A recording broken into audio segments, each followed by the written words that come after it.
Have you done the genetics assignment yet? No, I haven't started yet. Me either. Oh, that's good. Oh, shall we take a selfie here? Yeah, it looks really nice. Wait, what's that? Oh my god.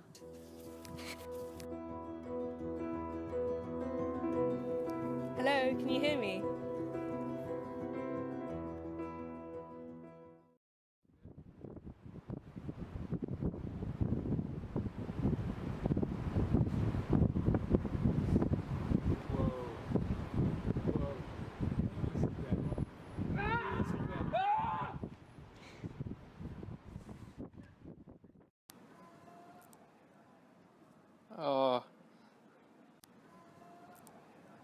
Oh my god. I shouldn't have ruined Game of Thrones. I'm gonna try and stop it. Do you want to call an ambulance? Hello? We need an ambulance. We found a man. I think he's been stabbed. We're in Braggart Park. Can you get here as soon as possible? There's so much blood. Okay, thank you. Bye. It's not stopping. I don't know what to do. Let me check his airway. I can feel his pulse. Okay, he's still breathing, that's good. Can you hear that? Yeah. Oh look, it's the air ambulance.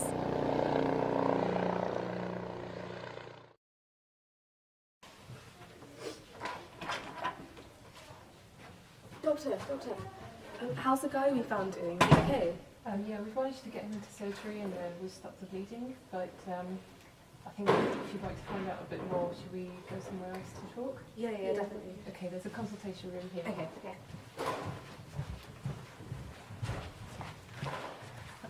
So how's he doing? Well, he's doing well. We've managed to get him stabilised, but as you noticed, it is difficult to get him to stop bleeding. And you may or may not know, but actually it's because he's got an inherited blood clotting disorder, haemophilia. Oh, okay. Yeah, so this is a disorder where one of the proteins involved in the clotting cascade is missing. And the two most common types are haemophilia A, which is a deficiency in clotting factor 8, and haemophilia B, which is a deficiency in clotting factor 9. It mainly affects males because it's inherited on the X chromosome. So what are the symptoms of haemophilia? So in terms of symptoms, most people with haemophilia are actually not affected greatly by minor wounds or cuts. Actually, the biggest problem is internal bleeding, especially in the joints. So a typical example might be if a patient bangs their elbow or knee on a piece of furniture, they can get a lot of internal bleeding, which is difficult to stop and can cause the joint to swell up, causing a lot of pain.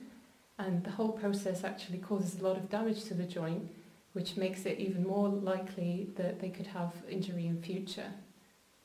Another major problem is the possibility of intracranial hemorrhage. So people with haemophilia are susceptible to severe headaches, lasting days or even weeks. And in the most severe cases, they can actually lead to brain damage. So what can you do to help manage his condition? The treatment would be on like two main prongs. So there would be prophylactic treatment, which means that he would be regularly administering the missing clotting factor several times a week through injections. And this will help stop the patient from bleeding excessively from like minor wounds or trauma. If he suffers an acute episode bleeding, for example, he can be transfused with blood plasma or even just a whole blood transfusion. Where do the factors come from? Well, previously the factors were mainly extracted from human blood plasma, which is quite a laborious process and used to carry a risk of infection from blood-borne viruses. And more lately, the factors have been produced by recombinant DNA technology. So this involves taking the gene for expressing the particular factor, inserting it into a kind of non-human cell line, such as hamster kidney cells or Chinese hamster ovary cells. These are grown in a cell culture to make a large amount of the protein, which can be extracted and purified. And then they are also mixed with sucrose to stabilize the protein and facilitate the administration via injection. So how exactly is haemophilia inherited? So to illustrate the inheritance of haemophilia, we've got the family pedigree conveniently ready for the patient. So as you can see, the patient is here, and he is an affected male, demonstrated by black square. And he received the faulty allele from his mother, who was a carrier of the gene, represented by a black dot in the circle. Now, because the alleles are located on the X chromosome, this means that men cannot be carriers. They only have one X chromosome, so if they have the faulty allele, they will automatically be affected.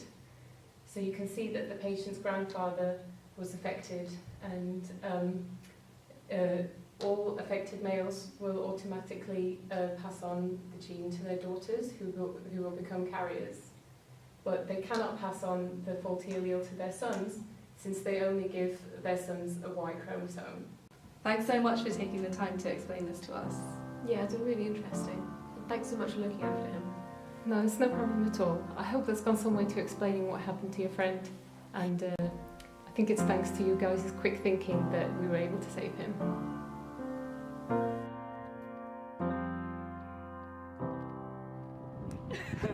Cause baby, now we got bad blood. You know it used to be mad love. So take a look what you've done. Cause baby, now we got bad blood. Hey, I can't take it back, look where I'm at. We was OD like DOC, remember that? My TOC was quite OD, I D my facts. Now POV of you and me, similar Iraq. I don't hate you, but I hate to critique, overrate you. These beats of a dark heart use bass.